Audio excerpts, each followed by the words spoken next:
àsìkò yìí ẹ̀yin lólùfẹ́ mi tẹ́ ẹ̀ wò mí nílé ẹ jẹ́ kí n máa fàsìkò yìí kí yín káàbọ̀ sórí Asoebi TV lónìí. Mo sọ fún yín pé gbogbo ọjọ́ sátidé òun ni ó wà ń bẹ́ẹ̀dẹ̀ wa lórí Asoebi TV níbi tẹ́ ẹ ti láǹfààní láti rí oríṣiríṣi àwọn styles fún àwọn aṣọ ẹbí yín lónìrànràn. Lace ni, Ankara ni, gown ni, short dress ni, long dress ni àti bẹ́ẹ̀ bẹ́ẹ̀ lọ lẹ́ẹ̀máa rí lójú ìròyìn ní abala ó wà ńbẹ̀ ní gbogbo ọjọ́ sátidé. Ní mo ṣe ní pé kí ẹ like àwọn videos wa, kí ẹ share àwọn videos wa, kí ẹ dẹ̀ make sure pé ẹ subscribe, ẹ dẹ̀ click on notification bell kí ẹ lè jẹ́ ní àkọ́kọ́ tí ó máa mọ̀ nígbà yóò tá a bá tún gbé ara ọ̀tún jáde lórí Asoebi TV. Oríṣiríṣi àǹfààní ló pọ̀ lórí Asoebi TV tẹ̀lé jẹ́. Ní nǹkan tá a fẹ́ sọ lónìí òun náà la pè ní àwọn oní ìròyìn lédè Yorùbá.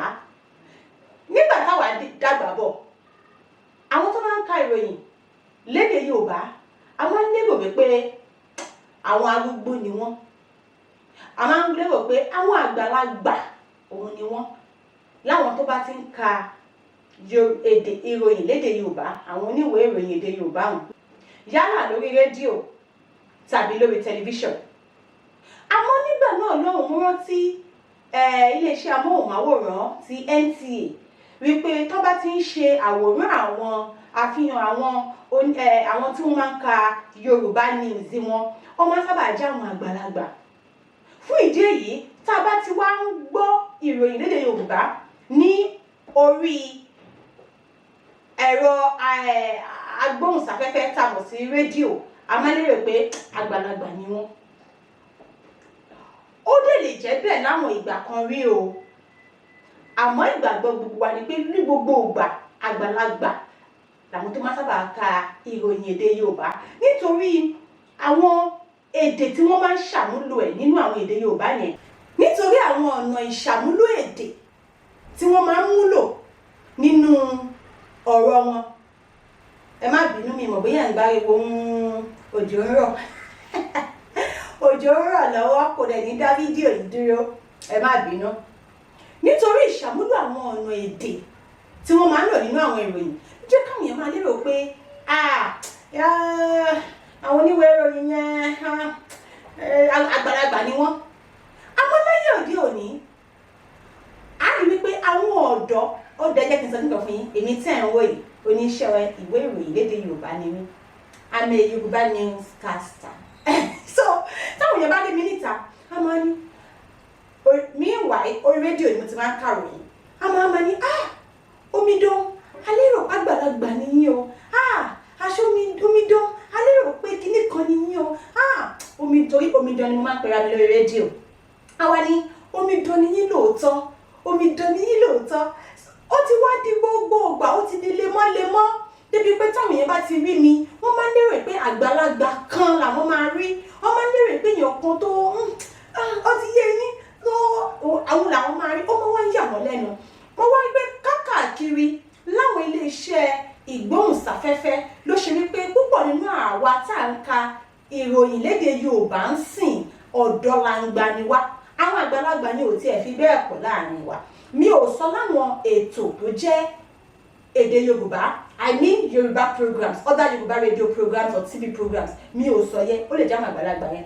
Àmọ́ ní ti ẹ̀ka ìròyìn Yorùbá newscasting, àwa tá a sábà pọ̀ ń bẹ̀ dáadáa lásìkò tá a wà yìí, òun ni àwa ọ̀dọ́langba tó ṣe pé táwọn èèyàn bá rí wa ó máa ń sábà jẹ́ ìyàlẹ́nu fún wọn. Kì í sí ìṣẹ́jọ́ wọn bí kò ṣe wípé ojú tí wọ́n ti fi ń wò látẹ̀yìn wá nígbà tó ṣe wípé ọ̀pọ̀lọpọ̀ àwọn ọ̀dọ́ máa ń sá fún àwọn nǹkan tó bá ti ní ṣe pẹ̀lú Yorùbá. A máa ń lérò pé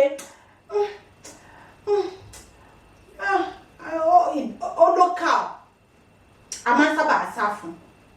Ẹ jẹ́ kí wọ́n sọ nípa àwọn àǹfààní tó wà fún àwa Yorùbá programmers. Ẹ jẹ́ kí n lò bẹ́ẹ̀. Yálà ò ń ṣètò lédè Yorùbá ni o lórí tẹlifíṣàn ni tàbí lórí rédíò, yálà òun ka news lédè Yorùbá ni lórí tẹlifíṣàn tàbí lórí rédíò. Àwọn àǹfààní tó wà fún wa ó kéré jọjọ sí tó wà fáwọn elédè Gẹ̀ẹ́sì. Ìdí rẹ̀ tó yẹ pé gbogbo àwọn èèyàn máa ń sábà sá lọ sí ẹ̀ka èdè Gẹ̀ẹ́sì láwọn ọ̀dọ́. Torí tí bá ní pé àpọ̀ tó àwọn tó wà lẹ́ka èdè Gẹ̀ẹ́sì bó tilẹ̀ òǹkà pọ̀ tó àpọ̀ tó àwọn ọ̀dọ́ tó wà nínú èdè Gẹ̀ẹ́sì when it comes to media, àpọ̀ tó àwọn ọ̀dọ́ tó wà ní abala ti èdè Gẹ̀ẹ́sì. But síbẹ̀ mo kàn lè sọ wípé to some extent wípé àwa ọ̀dọ́ tá à ń ka ìròyìn lédè Yorùbá, tá a wà lẹ́ka èdè Yorùbá lásìkò yìí náà, àwa náà ò kéré ló ń kà o, kéré ní òǹkà. So but ṣé a ti débi tá a fẹ́ dé? Ojú táwọn èèyàn fi ń wò wá ń ta tó bá tún rí wa ni pé bóyá à lè ṣèyìnbó. Wọ́n kí ni kan mo fẹ́ kẹ́ yẹ yín tó bá yẹ pé ojú tẹ̀yìn náà fi máa ń wo àwọn lédè Yorùbá nìyẹn.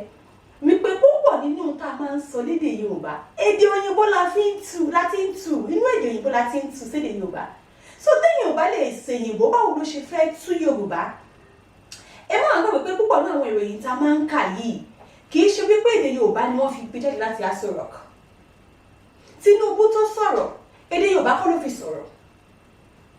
Ààrẹ Buhari tó sọ̀rọ̀, èdè Yorùbá kọ́ ló fi sọ̀rọ̀. Àwọn gómìnà tí wọ́n ń sọ̀rọ̀ púpọ̀ nínú wọn kì í ṣe èdè Yorùbá.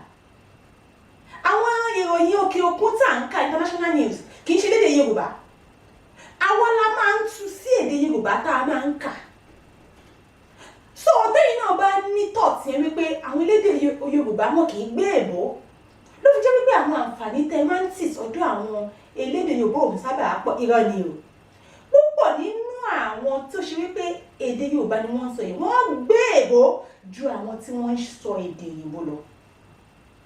Ẹ lè kọ́ọ̀tì mi láwọn ibi tẹ́ bá ti rí àwọn akọ́ṣẹ́mọṣẹ́ dáadáa. Wọ́n gbé èbó ju àwọn kan nínú àwọn tí wọ́n ń sọ òyìnbó lọ. Tó o bá lè sọ òyìnbó, tó o gbóyìnbó, o lè kàròyìn lédè Yorùbá. It is not possible. Báwo ló ṣe fẹ́ ṣe? Tó bá gbé òyìnbó kalẹ̀ fún ọ pókè o, a fẹ́ ka gẹ́gẹ́ bí iṣẹ́ tèmi tó jẹ́ iṣẹ́ radio presenter. Okay, a fẹ́ ṣe ìpolówó ọjà yìí, ohun èyí tú sí Yorùbá kó lọ ká ohun ẹ sílẹ̀. I mean to just record the jingle. Tí mi bá gbé òyìnbó, mi ò ní lè tú sí Yorùbá. There is not even media house. Kò sí ilé iṣẹ́ ètò ìròyìn tó máa gbẹni tó ṣe pé ó gbọ́ Yorùbá kò gbé èbó. Kò sí ilé iṣẹ́ ètò ìròyìn tó máa gbà ẹ́ ní 2022 tàwa. Ní 2022 tàwa yìí, kò sí ilé iṣẹ́ ètò ìròyìn tó máa gbà ẹ́. O gbọ́dọ̀ lè ṣe méjèèjì nítorí pé it goes hand in hand. Àmọ́ torí wípé àwa jinlẹ̀ nínú èdè Yorùbá, àwọn Yorùbá tá a lè lò fún gbogbo àwọn ọ̀rọ̀ tó bá jẹyọ nínú ìròyìn yálà lẹ́ka ètò òṣèlú tàbí lẹ́ka ètò amúlùdùn tàbí lẹ́ka ètò àyíká tàbí lẹ́ka ètò ìlera àti bẹ́ẹ̀ bẹ́ẹ̀ lọ tàbí lẹ́ka ètò ẹ̀kọ́, àwọn Yorùbá tó tọ́ tá a lè lò fún wọn. Ìdí rèé táwa fi jẹ́ wípé àwa là ló fi jẹ́ wípé a yan Yorùbá láàyò láti máa kà. Tí gbogbo wa bá sá lọ sídìí òyìnbó, kí ló fẹ́ jẹ́ ti àṣà Yorùbá? Kí ló fẹ́ jẹ́ ti èdè Yorùbá? Yes, a lè sọ pé àwọn ọmọ wa o, ẹ má ṣe báyìí, ẹ má ṣe báyìí, ẹ má sọ òyìnbó, ẹ má sọ Yorùbá, ẹ má sọ Yorùbá, ẹ má sọ Yorùbá. Àmọ́ tó bá jẹ́ wípé ọ̀nà táwọn ọmọ yẹn máa gbà jẹ́ èèyàn jẹun lọ́jọ́ iwájú, tó bá jẹ́ ọ̀nà tó ní í ṣe pẹ̀lú òyìnbó àti Yorùbá, ṣé mọ̀ pé ẹ ti pa ọ̀nà mọ́ wọn lọ? Torí òyìnbó nìkan ló gbọ́, wọn lè jẹun lẹ́ka Yorùbá. Ó sì máa ń da kéèyàn mọ èdè méjì dájúdájú. Ó lè jẹ́ òyìnbó àti Haúsá, ó lè jẹ́ òyìnbó àti Ìgbò, ó lè jẹ́ òyìnbó àti Yorùbá ju kéèyàn mọ ẹyọ kan ṣoṣo lọ. Òun ló fi jẹ́ wípé tó o bá gbọ́ Yorùbá nìkan ṣoṣo, o ò lè ráǹfààní púpọ̀ gbà. So ìbéèrè mi eléyìí lónìí, ojú wo lẹ̀yin fi máa ń wo àwọn oníwèé ìròyìn èdè Yorùbá? Ojú wo lẹ fi máa ń wò wọ́n? Ẹ má parọ́ o. Yálà láyé àtijọ́ tàbí láyé òde òní.